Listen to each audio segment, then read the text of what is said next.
Hey guys, welcome back to our YouTube channel, and in today's video I'm gonna show you how to pin on Pinterest. So now without any further ado, let's begin with these steps.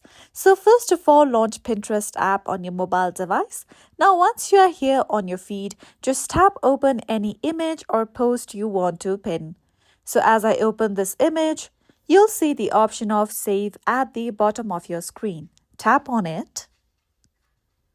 Now over here you can see various options. You can save this post to your various boards, or you can even create a new board if you wish to. So for now, I'm gonna pin this post to a board that says art.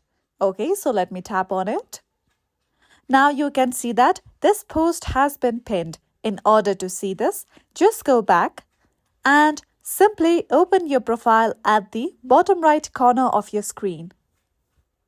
Now once you come here, simply go to pins at the top. Now you can see various pins on your Pinterest profile.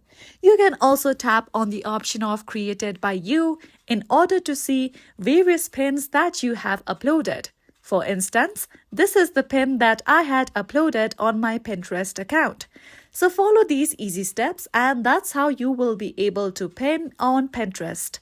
So that's all for today, and if you found this video helpful and informative, don't forget to subscribe to our YouTube channel.